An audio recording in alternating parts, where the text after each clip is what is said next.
Sveicināti, darbie skatītāji un klausītāji! Ar jums Vita Solo, un šodien vēlos parunāt par tādu tēmu, atbildēt uz jautājumu, kā tieši var palīdzēt coachings un kādos gadījumos to nepieciešams izmantot. Ja? Tātad sāksim ar to, ka katram cilvēkam dzīvē ir tādi posmi, kad tas uzsāk kaut ko jaunu, vēlās darīt kaut ko jaunu, iemācīties kaut kādas jaunas prasmes, darīt jaunas lietas, dzīvot savādāk. Attiecīgi, dažkārt mēs varam to saukt tā, ka ir kaut kāda problēma, kaut kāda situācija, ar kuru cilvēks netiek galā.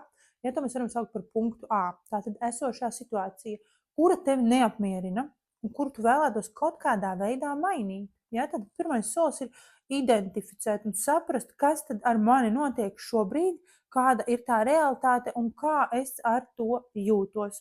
Un saprast tad, kā to varētu uzlabot, kas ir tas punkts B, tas vēlamais risinājums, vēlamā situācija, pie kuras tu vēlētos nonākt. Ja? Tad iziet cauri visām dzīves sfērām, izanalizēt tās un saprast, ja? Pie kuras tad visvairāk gribētos piestrādāt. Un tad, kad mēs saprotam, kur ir tā problēma un kā to uzlabot, pie kādiem rezultātiem gribās nonākt, tad jau, protams, kā ir daudz vieglāk atrast šos te risinājumus. Tieši tajā brīdī rodās jautājums, kā tad man nonākt no tā punkta A, punktā B. Ja? Kā nokļūt, kāds būs tas ceļš, kā to izdarīt visātrāk un visefektīvāk, pieļaujot pēc iespējas mazāk kļūdas, ja? Kurš man to varētu iemācīt. Un visticamāk, ka to varēs iemācīt kāds, kurš šo ceļu jau ir nogājis. Kāds, kurš jau ir darījis to, ko tu vēlies izdarīt. Kāds, kurš jau ir sasniedzis tos rezultātus, kurus tu vēlies sasniegt. Ja? Un tieši tas ir tas brīdis, kad vislabāk sākt meklēt savu mentoru, savu skolotāju, savu coachu.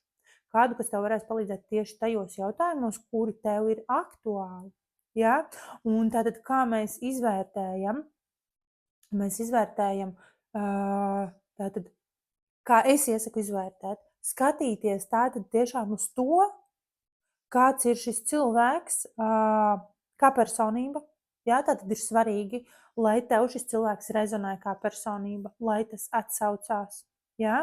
Lai liekas, ka jā, ar šo cilvēku es gribētu sadarboties, gribētu parunāt, ka no viņa noteikti būtu ko iemācīties arī tādā tīri personības un enerģētiskā līmenī. Tas ir pierādīts arī psiholoģijas pētījumos, ka ir ļoti svarīga šī personība, kas ir otrā pusē. Jo, ja tev rezonē un patīk šī personība, tev būs vieglāk tai uzticēties, vieglāk tajā ieklausīties, tu to redzēsi arī kā autoritāti, jo tā šajā brīdī tu nonāc tādā kā studenta, skolēna, mācekļa pozīcijā. Un tev būs jāieklausās tajā, ko tev saka speciālists. Lai tu varētu tajā nonākt, tev ir jāciena un jārespektē tā personība. Savādāk būs grūti ieklausīties un pieņemt šo patiesību un pielietot savā dzīvē. Ja tu to nepielietosi, tad, protams, ka tev nenonāks pie savu vēlamiem rezultātiem. Būs zemāka efektivitāte šai sadarbībai. Tāpēc ir svarīgi pievērst uzmanību personībai kā tādai. Tad noteikti es iesaku skatīties arī uz to, kādi tad ir šīs personas sasniegumi. Ja?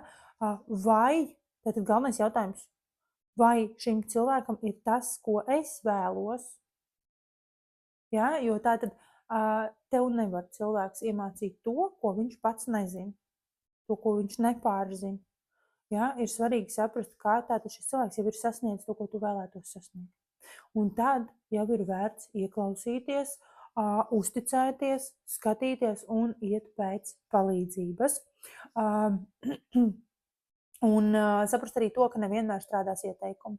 Kas palīdz vienam, tas var nepalīdzēt citam. Kas darēs vienam, tas var nepalīdzēt citam. Ja? Tāpēc balstīties uz savām iekšējām sajūtām un arī uz to, tātad, kas tevi uzrunā un kas tev dotajā brīdī ir svarīgi. Un vienā brīdī var palīdzēt viens speciālists, un citā brīdī var palīdzēt cits speciālists. Ja? Pieņemsim, es tādā ziņā esmu godīga un man patīk arī dažkārt atklāti cilvēkiem pateikt, ka es šajā situācijā nevarēšu palīdzēt. Ja? Tātad šo jomu es nepārzinu, šajā es neesmu speciālists un ieteiktu jums atrast citu speciālistu, kurš jums varētu ar to palīdzēt. Un es uzskatu, ka tas ir pilnīgi ok, jo tas ir pilnīgi godīgi un atklāti gan pret to cilvēku, kurš pie manis vēršās pēc palīdzības, ja, jo viņš nesaņems tos rezultātus, gan arī pret sevi, ja, jo kā es jutīšos kā speciālists, ja es nevaru cilvēkam ar to palīdzēt.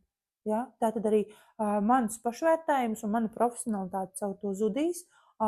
Es nejutīšos ok, ja es darīšu to, kas nav manā kompetencē. Un, manuprāt, tas arī ir pareizi, un es ceru, ka tā rīkojās katrs speciālists, kurš pārzina savu jomu un savu sfēru.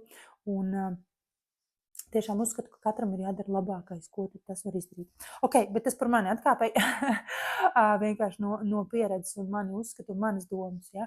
Un tad tālāk, kā coachs var palīdzēt un kāpēc tas varētu būt nepieciešams. Ja? Un es došu atbildi caur to pašu piemēru. Ja? Tātad punkts A un punkts B. Un te pa vidu ir ceļš, kurš tev ir jānoiet, ja? Jānobrauc, tātad jānonāk šajā te gala punktā. Un kā tu to vari izdarīt, ja tas nekad iepriekš nav darīts?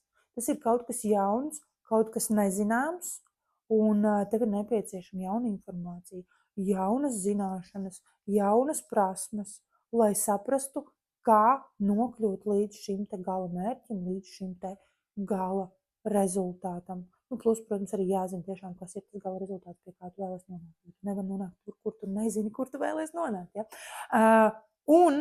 Tad iedošu šādu salīdzinājumu.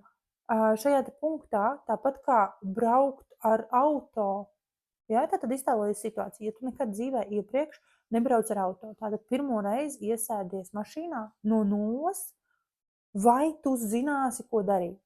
Cik ilgu laiku tev vajadzēs, cik daudz resursu, tavas enerģijas, ja, tev būs nepieciešams, lai iemācītos braukt, lai nonāktu no tā punkta A līdz punktam B. Iespējams, tu pat vienkārši izkāpsi ārā un iesi ar kājām, tāpēc, ka nezināsi pat, kā viņu īsti piedarbināt un kas ir jādara, ja nekad nav braukts un nekad tas nav darīts. Ja? Jā, iespējams, tu redzēji, kā citi to dara. Jā, iespējams, kaut kas ir pamanīts un kaut kas ir redzēts, ja? Bet vai tu zini, kā to darīt pareizi?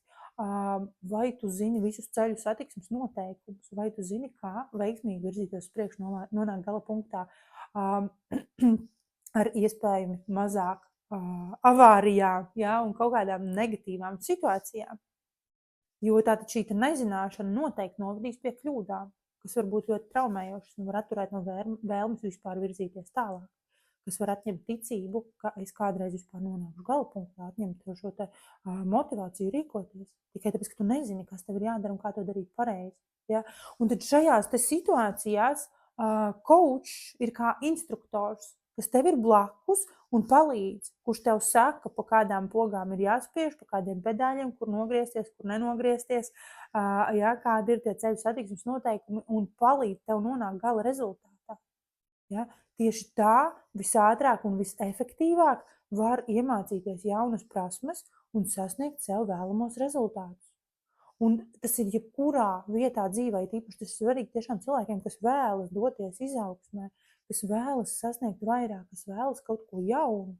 Ir ļoti svarīgi ieguldīties sevī, ja, savās zināšanās, savās jaunajās prasmēs un savā šajā te atbalstā, lai tu veiksmīgi sasniegtu savus mērķus. Ja? Un vienmēr dodoties izaugsmē un tiecoties pēc kaut kā jauna, būs jāizkāpj no savas komforta zonas. Būs jādara kaut kas nezināms. Nezināmais vienmēr ir biedējoši, un tas ir pilnīgi normāli un pilnīgi dabiski. Un labākais, kā cīnīties ar šīm te bailēm no nezināmā, ir iet kopā ar kādu, kas zina, kas ir jādara, kas jau to ceļu ir nogājis, kas jau to ceļu ir nobraucis, kas tiešām tev kā instruktors sēdēs blakus, palīdzēs, atbalstīs, iedrošinās, motivēs, pieturēs atpakaļ tajos brīžos, kad tu gribēsi padoties un aiziet projām, kurš palīdzēs piecelties, tad, kad neizdosies, un kurš sekos līdzi taviem rezultātiem, ieteiks, kā izvairīties no kļūdām, ieteiks, pa kuriem ceļiem labāk braukt un pa kuriem ceļiem labāk nebraukt. Ja? Pamanīs tavas kļūdas un pamanīs tos tās laicīgi, ja? Lai tu tās nepieļautu vai arī pieļautu maksimāli vieglā veidā. Jo, protams, viss, ko mēs darām tikko jaunu un nezināmu, tas nav tik vienkārši. Tas ir ok, ka mēs pieļaujam kļūdas procesā, bet tas stāsts ir par to, cik ātri tu spēj atjaunoties pēc šīm kļūdām, cik ātri tu atgūsties, cik ātri tu piecelies pēc katra kritiena. Vienalga, vai tas ir stāsts par biznesu, vai tas ir stāsts par personīgo izaugsmi. Ja? Tas ir normāli. Kļūdas, neveiksmes ir dzīves sastāvdaļa, dažādas krīzes un tā tālāk. Ja? Bet jo ātrāk tu piecelsies un turpināsi iesākt to, jo ātrāk tu nonāksi gala rezultātā.